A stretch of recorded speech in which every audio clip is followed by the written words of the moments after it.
बिस्मिल्लाहिर्रहमानिर्रहीम। Welcome to my channel Rashida Nazir kitchen. आज मैं बनाने लगी हूँ रूह अफ़ज़ा फ़लूदा। इसके लिए मुझे किन चीज़ों की ज़रूरत है आइए मैं आपको बताती हूँ। बिस्मिल्लाहिर्रहमानिर्रहीम पढ़कर हम स्टार्ट करते हैं। इसके लिए मुझे चाहिए बनाना जेली और स्ट्रॉबेरी जेली। बनाना जेली और स्ट्रॉबेरी जेली के लिए मैंने तकरीबन हॉट वाटर लिया है। मैं 400 ml इसमें हॉट वाटर डालूंगी अपने जार में। इसके बाद इसमें डाल दूंगी मैं बनाना जेली को। इसे अच्छे से हम मिक्स करेंगे ताकि अच्छे से इसकी शुगर जो है हल हो जाए।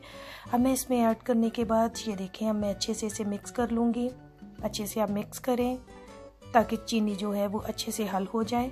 इसी तरह से मैं अपनी स्ट्रॉबेरी जेली लूँगी। उसमें मैं तकरीबन इसी जार के अंदर मैं 400 ml वाटर लूँगी, हॉट वाटर लूँगी और उसमें डाल दूँगी स्ट्रॉबेरी जेली को। ये देखें, अब मैं इसके अंदर स्ट्रॉबेरी जेली ऐड करूँगी। इसी तरह से मैं अच्छे से उसको भी मिक्स कर लूँगी ताकि चीनी जो है वो अच्छे से अंदर हल हो जाए। फिर हम इन दोनों को तकरीबन अपने रूम टेम्परेचर पर छोड़ देंगे। जब ये भी रूम टेम्परेचर पर आ जाएंगे तो हम इसको फिर अपने फ्रिज में रख देंगे ठंडा होने के लिए, इस्तेमाल करेंगे अपने फ़लूदा के लिए।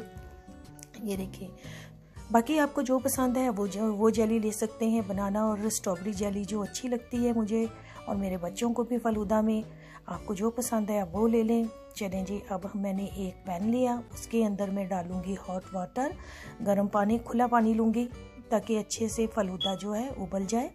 तो मैंने रेडीमेड फ़लूदा लिया है, वो मैं इसमें डालूँगी। तकरीबन अब देखें, वो देखने में वो आपको बिल्कुल दूध की तरह नज़र आ रहा है। ये देखिए, जब मैं ऐड कर रही हूँ इसको तब तक कुक करना है जब तक इसकी लुक बिल्कुल पानी में ये नज़र आना बंद हो जाए, बिल्कुल पानी जैसा हो जाएगा। तकरीबन मैं इसे पकाऊंगी 20 से 30 मिनट्स के लिए। तो जब ये अच्छे से कुक हो जाएगा फिर हम इसको निकालेंगे, ठंडे पानी में कर रख देंगे ताकि ये टूटे ना। तो फिर हम अपना बाकी नेक्स्ट स्टेप स्टार्ट करेंगे। प्लीज़ सब्सक्राइब करें मेरे चैनल को, शेयर करें, लाइक करें। जब हम इसे कुक करते हैं, ये देखें कुक हो रहा है। कुक होने के बाद फिर हम देखते हैं, ये देखें, अब मैं अपनी स्ट्रॉबेरी जेली को क्यूब्स में काट लूँगी। इसी तरह से बनाना जेली को मैं क्यूब्स में काट लूँगी। मैंने बनाना जेली को भी क्यूब्स में काट लिया। तो अब हम अपने ग्लास में बिस्मिल्लाहिर्रहमानिर्रहीम पढ़ के बनाते हैं, स्टार्ट करते हैं अपने फ़लूदा को। सबसे पहले मैं इसमें डालूँगी बेसल सीड जो मैंने गर्म पानी में भिगो कर रख दिए थे माशाल्लाह।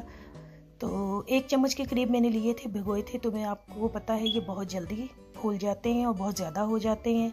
तो मैं रूह अफ़ज़ा ऐड करूँगी 1 गिलास में, फिर सेकंड गिलास में इसी तरह से ऐड करूँगी। जी, अब मैंने इसमें रूह अफ़ज़ा ऐड कर दिया है। रूह अफ़ज़ा ऐड करने के बाद मैं इसमें फ़लूदा ऐड करूँगी। पहले फर्स्ट ग्लास में, ये स्लिप हो रहे हैं, इसको टाइटली होल्ड कर रही हूँ। ये देखें, अब देखें, बिस्मिल्लाह, फर्स्ट ग्लास में ऐड करूँगी। इसी तरह से मैं सेकंड में करूँगी। रमज़ान में आपको पता है मीठा बहुत अच्छा लगता है। आफ्टर रोज़े के बाद दिल चाहता है कि मीठे में कुछ हो। तो चलें जी, इसी तरह से अब मैं इसमें ऐड करूँगी बनाना जेली ऐड कर दूँगी। पहले फर्स्ट ग्लास में, फिर सेकंड में, इसी तरह से आप दोनों में ऐड कर दें।